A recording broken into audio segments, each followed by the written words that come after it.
When it's finals week and you've been studying for 5 hours straight, you need 3 things to get you through the night. The biggest Slurpee you can find, half cherry, half Coke. Pajama pants, the kind that have been washed so many times they are tissue paper thin. And finally, dance breaks. Lots of dance breaks. When your eyes start to close and all you want is your bed, dance breaks will get you through. It was 4 a.m, and I was studying for the last final of my freshman year at Finch University. I was camped out in my dorm library with my new best friend, Annika Johnson, and my old best friend, Taylor Jewell. Summer vacation was so close I could almost taste it. Just 5 more days. I'd been counting down since April. "Quiz me," Taylor commanded, her voice scratchy. I opened my notebook to a random page. Define anima versus animus. Taylor chewed on her lower lip. "Give me a hint." Think Latin, I said. "I didn't take Latin. Is there going to be Latin on this exam?" "No, I was just trying to give you a hint. Because in Latin, boys' names end in us and girls' names end in a. And anima is feminine archetype and animus is masculine archetype. Get it?" She let out a big sigh. "No, I'm probably going to fail."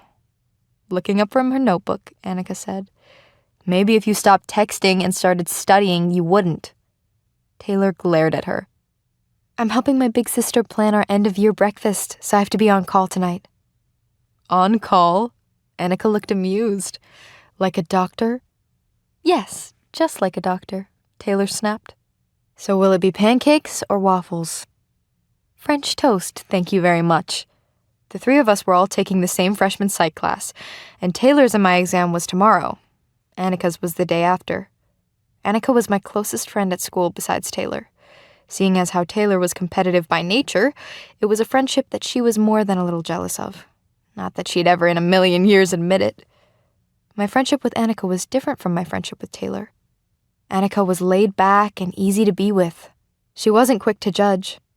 More than all that, though, she gave me the space to be different. She hadn't known me my whole life, so she had no expectations or preconceptions. There was freedom in that. And she wasn't like any of my friends back home. She was from New York, and her father was a jazz musician, and her mother was a writer. A couple of hours later, the sun was rising and casting the room in a bluish light, and Taylor's head was down while Annika was staring off into space like a zombie.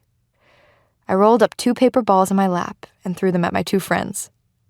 "Dance break," I sang out as I pressed play on my computer. I did a little shimmy in my chair. Annika glared at me. "Why are you so chipper?"